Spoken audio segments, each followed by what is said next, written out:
So guys last part में हमने Zenitsu versus Kaigaku की फुल फाइट को कवर करा था एंड आज के पार्ट में हम कवर करेंगे अकाजा वर्सेस तांजीरो और ग्यू की फुल फाइट को। तो अगर आपने इस सीरीज के पार्ट 1 और पार्ट 2 नहीं देखे हैं या फिर आप इस चैनल पे नए हैं तो पहले आप जाकर वो देखिए ताकि आपको और अच्छे समझ में आए आज की वीडियो। एंड ऑल्सो अगर आपने चैनल को भी सब्सक्राइब नहीं करा हो तो कर दीजिए एंड वीडियो को लाइक भी for more such content. Also spoiler warning ahead. So अब बिना कोई टाइम गवाए लेट्स स्टार्ट द वीडियो।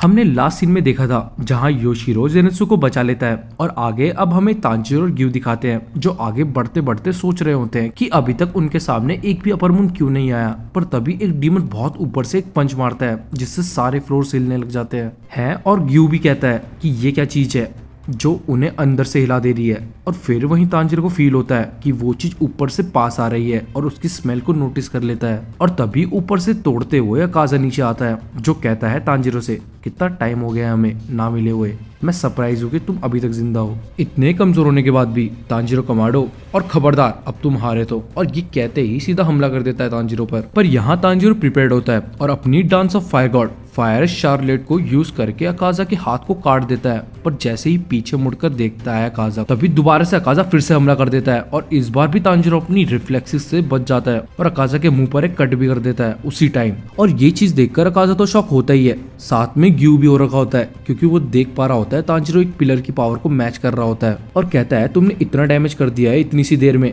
जबकि तुम्हारा अपोनेंट एक अपर मून 3 है। उस दिन जब तुम मेरे सामने सर झुकाकर अपनी बहन की लाइफ के लिए भीख मांग रहे थे क्योंकि उस टाइम तुम सिर्फ यही कर सकते थे, पर अब तुम लड़ सकते हो और अब तुम्हारी लाइफ और डिग्निटी को कोई नहीं छीन सकता। अब यहाँ हम देखते हैं अकाजा भी कहता है ये लड़का सही में वीक नहीं है, अब मैं एक्सेप्ट कर सकता हूँ क्योजिरो ने सही कहा था कि तुम वीक नहीं हो, तो तुम्हें मैं अब अपनी रिस्पेक्ट देता हूँ। यही कह के अकाजा अपनी टेक्निक डिप्लॉयमेंट को यूज करता है और कहता है चलो शुरू करें। पर यही बीच में ग्यू आ जाता है अपनी थर्ड फॉर्म को यूज करके, जिसे देख अकाजा भी कहता है एक वाटर पिलर 50 साल हो चुके हैं जब मैं लास्ट टाइम किसी अच्छे के सामने आया हूँ।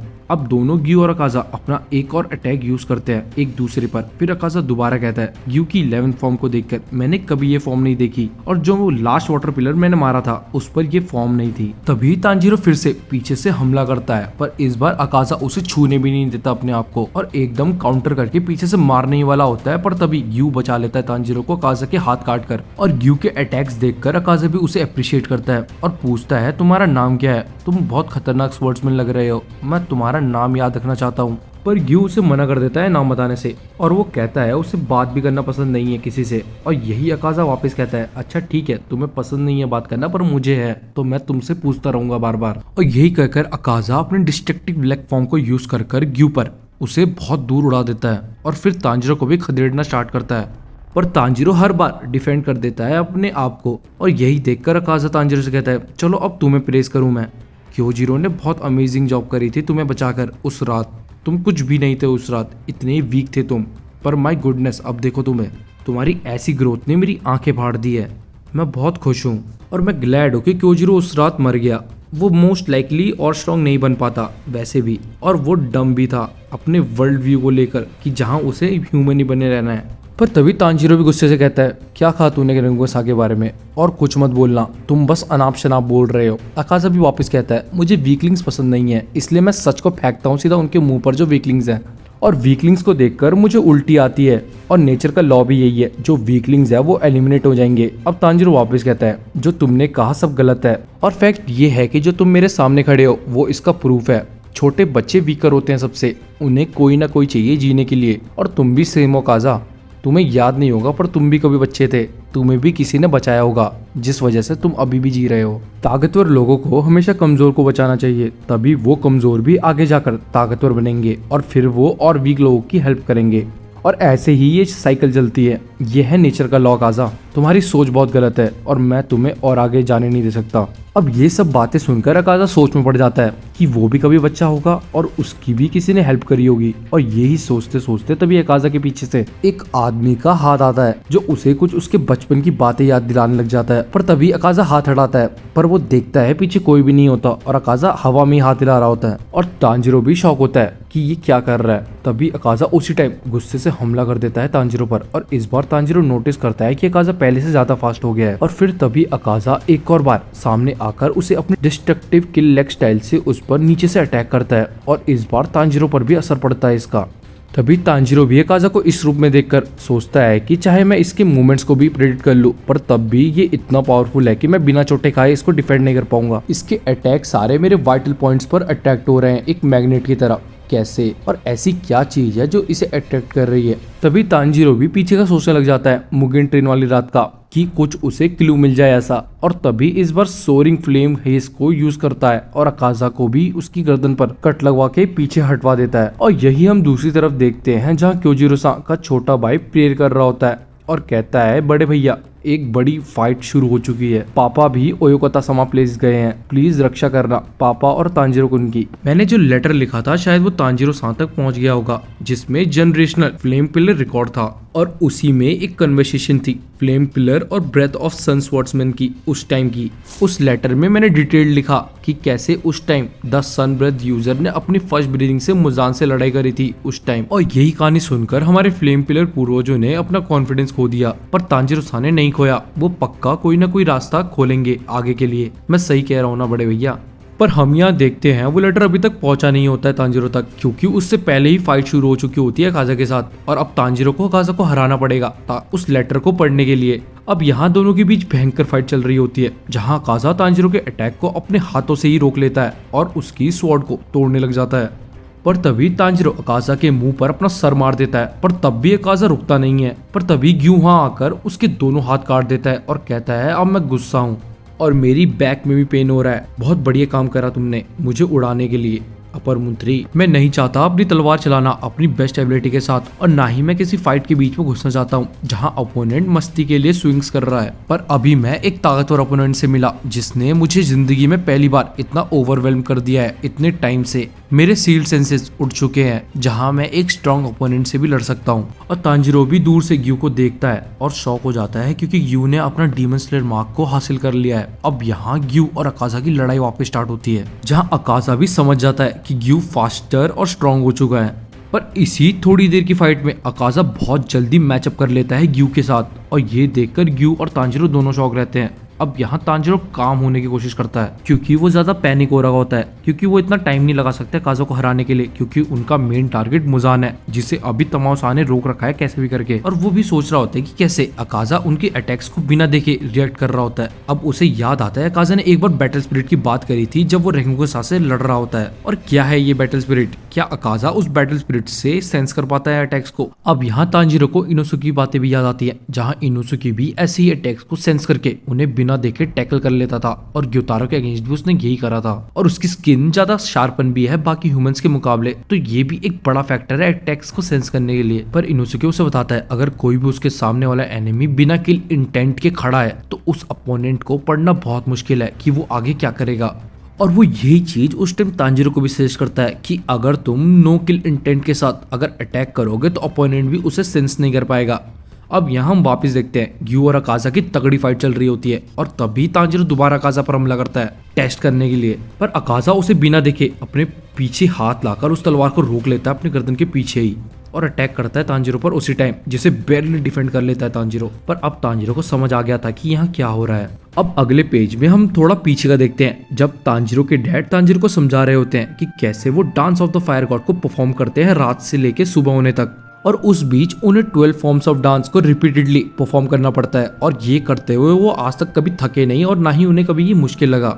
और वो इसकी वजह बताते हैं कि इसमें सबसे इम्पोर्टेंट है करेक्ट ब्रेथ्स, मूवमेंट्स और रिलीज करना अपनी मैक्सिमम स्ट्रेंथ को मिनिमल मूवमेंट्स में। और अगर तुम ये करोगे तो तुम्हारा धीरे धीरे माइंड इनविजिबल हो जाएगा और अपने 5 सेंसेस को भी यूटिलाइज करना। और अगर तुम ये सब याद रखोगे तो तुम्हें कोई चीज मुश्किल नहीं लगेगी। और यहीं पर हम देखते हैं तांजीरो के डैड एक सी थ्रू वर्ल्ड की बात करते हैं और ये तब की बात होगी जब तुम्हारा माइंड इनविजिबल होगा और इसमें तुम बहुत इजीली कुछ भी कर दोगे पलक झपकते ही। पर इसे करने के लिए तुम्हें बहुत स्ट्रगल भी होगा और तुम्हारी बॉडी अपने लिमिट पर भी आ जाएगी। अब हम देखते हैं एक रात तांजीरो के डैड का सामना होता है एक बहुत बड़े बियर से जो उनके डबल साइज का होता है और जिसने गांव में 6 लोगों को भी खा रखा होता है और वो उस रात उन्हें भी मारना आया होता है। और वहीं तांजीरो के डैड उस बियर को वार्न करते हैं अगर तुम एक भी कदम आगे बढ़े मेरी फैमिली को चोट पहुंचाने के मकसद से तो मैं तुम्हें उसी टाइम मार दूंगा।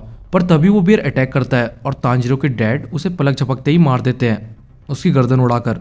और यही चीज पीछे से तांजिरो देखते हुए सोचता है कि वो इस अटैक को फॉलो तक नहीं कर पाया, ये इतना तेज था और बिना कोई डर के और किन इंटेंट के ये कर रहा था। अब यहाँ हम वापस फाइट में आते हैं जहाँ तांजिरो समझ जाता है और वो तभी से सी थ्रू वर्ल्ड को हल्का हल्का यूज करने लग जाता है और यहीं से तांजिरो में कॉन्फिडेंस आ जाता है। और तांजिरो अब कहता है कि मैंने जब से सी थ्रू वर्ल्ड में एंटर करा है, जो मेरे डैड ने सिखाई है मुझे, तब से मेरी मूवमेंट्स फास्ट हो गई हैं और मैं अपने ओपोनेंट के मूवमेंट्स, उसकी ब्लड वेसल्स और उसके मसल कॉन्ट्रैक्शन तक को देख पा रहा हूँ। अब मैं शायद अकाजा के हेड के लिए एम कर सकता हूँ और उसकी बैटल स्पिरिट भी मुझे डिटेक्ट नहीं कर पाएगी। तभी हम इसके बाद वापस फाइट में देखते हैं जहाँ अकाजा भारी पड़ रहा होता है ग्यू पर और ग्यू भी यहाँ बहुत घायल हो चुका होता है। और तभी अकाजा भी जान जाता है कि ग्यू ने अपनी सारी फॉर्म्स को यूज कर लिया है और उसके लिए अब ये खेल खत्म है। और दूसरी तरफ हम ये भी देखते हैं तांजिरो दूर से कॉन्सेंट्रेट कर रहा होता है अकाजा की गर्दन पर और इसी फाइट में अकाजा ग्यू की तलवार को तोड़कर उसके पेट में घूसा मारने वाला होता है, पर उसी टाइम तांजिरो उसका हाथ काटकर ग्यू को बचा लेता है। और अकाजा भी यह नोटिस करता है कि तांजिरो चेंज हो चुका है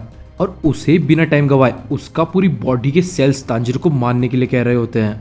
पर यहीं दोबारा ग्यू वापस आता है अकाजा पर और इस बार सही में वो ग्यू को गंदा वाला पटकता है और उसी बीच वो ग्यू से बातें करने लग जाता है और तांजिरो को भूल जाता है, जो कि उसके जस्ट पीछे होता है। और यही चीज ग्यू भी देख लेता है और मन में कह रहा होता है कि अब ये सही टाइम है तांजिरो। पर तांजिरो के अलग प्लान्स होते हैं। वो अकाजा को पीछे से चिल्लाकर पुकारता है और तब अटैक करता है और अकाजा भी उसी टाइम अपनी एबिलिटी को यूज करता है। पर तांजिरो इस बार पूरे गेम को समझ गया होता है और अकाजा को शॉक करते हुए उसकी गर्दन पलक झपकते ही उड़ा देता है अपनी new form the setting sun से। और ये देख वहां दोनों अकाजा और ग्यू शॉक रह जाते हैं और अकाजा सोचता है और कहता है कि उसने इतनी सेंचुरीज में कोई भी बिना बैटल स्पिरिट का इंसान नहीं देखा, क्योंकि वो समझ चुका होता है कि तांजिरो ने कैसे मारा उसे। और वो बताते हुए कहता है कि इस इंसान ने मैनेज करके अपनी इंटायर स्पिरिट को ही गायब कर दिया।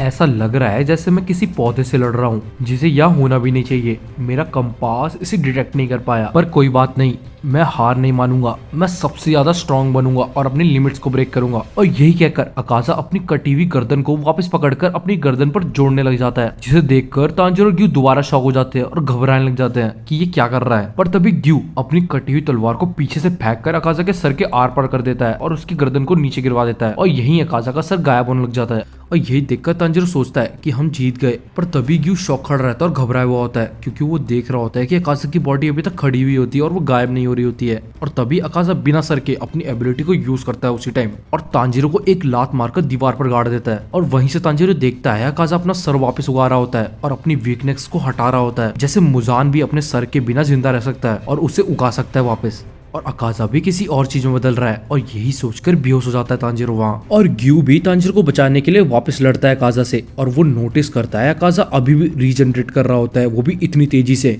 और अकाजा को यही सोचते हुए कहता है कि रुको, अभी मैं जिंदा हूँ और अगर तुम्हें तांजिरो को मारना है तो उससे पहले तुम्हें मुझे मारना पड़ेगा। और यहीं इसके बाद अकाजा को दूसरी आवाजें और लोग दिखने स्टार्ट हो जाते हैं जो उसे रोक रहे होते हैं। और तभी पीछे से एक लड़की अकाजा के हाथ को पकड़कर कहती है, हाकुजी सा अब रुक जाओ, उन्हें जाने दो। और अकाजा भी वापस उससे पूछता है, तुम हो कौन? और मैं रुक नहीं सकता, उन्हें मारना पड़ेगा मुझे ताकि मैं और स्ट्रॉन्ग बन पाऊं। और वो लड़की वापस सवाल करते हुए पूछती है, क्यों तुम्हें और स्ट्रॉन्ग बनना है? और यहीं इसके बाद हम अकाजा की बैक स्टोरी देखते हैं और कैसे वो डीमन बना, जिसे अब हम अगली वीडियो में कवर करेंगे, क्योंकि आज की वीडियो बहुत लंबी हो जाएगी अगर इसे में कवर कर दिया तो। एंड आप कमेंट करके बता भी सकते हैं अगर आपको अकाजा की बैक स्टोरी चाहिए, क्योंकि यूट्यूब पर बहुत सारे लोगों ने अकाजा की बैक स्टोरी डाल रखी है।